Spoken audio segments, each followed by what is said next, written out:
Hi there, it's Laura from Make Life Lovely. Today I'm so excited to share with you a moon wreath that I made for Halloween.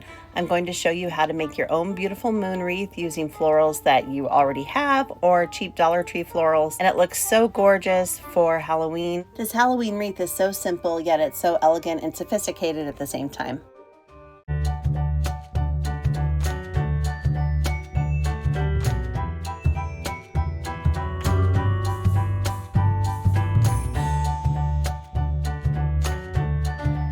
To make a moon wreath for Halloween or for fall, you'll first need a wreath form. I found mine at Michael's in the Halloween section and it was on sale for $6.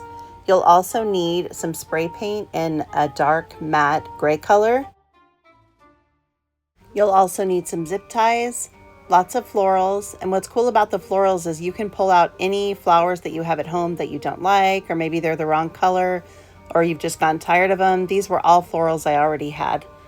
And then you'll need some of this grapevine filler. I've had this stuff for years in my craft stash, so I'm not sure where I got it from, but you could either leave this part out or use something else. The first step is to take your cutting pliers and cut small pieces off of the flowers. Now you want your stems to be long enough, but not too long. Let me explain.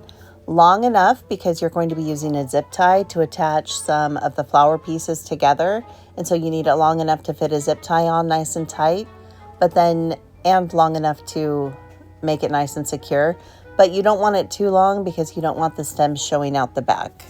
Make sure to use a variety of sizes of flowers, a variety of textures. That'll make your wreath look more interesting rather than just using the same flower throughout. Another thing I did is to use regular flowers. I also used leaves. I also used berries because, again, I think it gave the wreath a nice variety. Now it's time to start making little bundles of flowers. Think of these as little miniature bouquets. We're going to put together these little mini bouquets and then attach them all in clusters onto the wreath.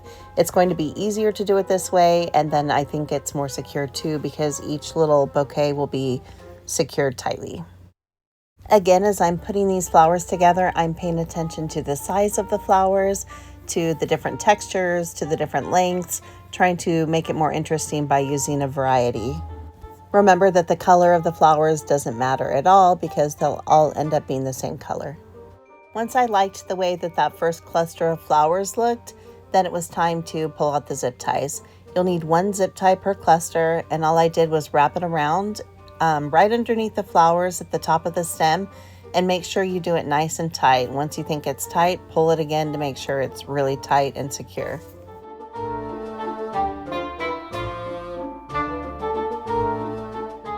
Cut off the end of the zip tie with your cutting pliers. To be sure my little flower bundle stayed together, I added a second zip tie a little bit higher.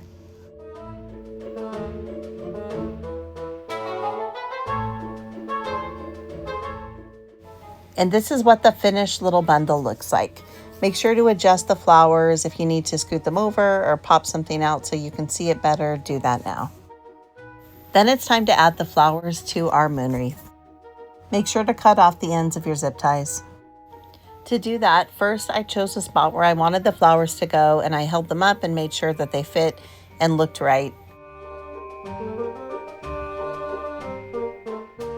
Next, you'll take a zip tie and zip tie the whole bundle onto the floral wreath.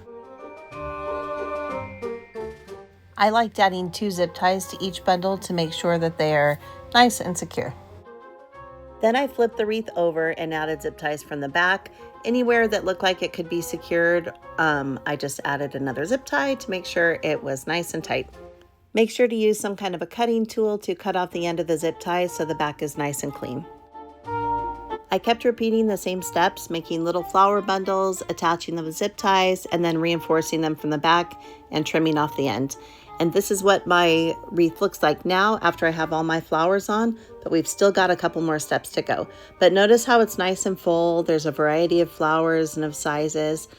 I think it looks pretty good so far.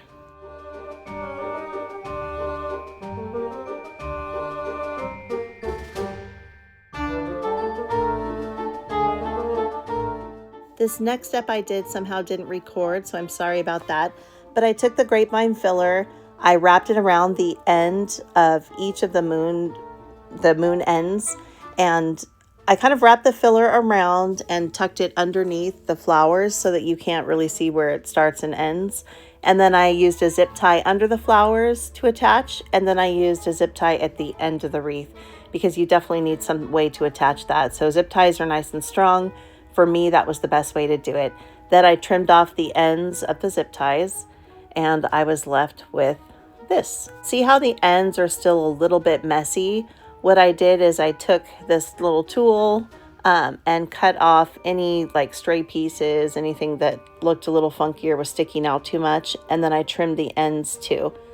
Then I took some matte gray spray paint and spray painted the whole thing. Now this took, obviously, if you spray painted before, you know to do multiple light coats. That's much better than doing one big thick coat because then you get drips and it just doesn't look as good. So do multiple light thin coats of spray paint. You could make the whole moon wreath monochromatic like I did, or you could even stop here because it looks pretty with even a little bit of color popping through. And here's what our gorgeous crescent moon wreath looks like all finished. It's so simple yet sophisticated and is the perfect Halloween wreath. Hang it on your front door or anywhere in your house. If you love this wreath, I'd love for you to share it with your friends who love Halloween. Thanks so much for watching. Please like, subscribe, and hit that notification bell for more creative content. Thank you.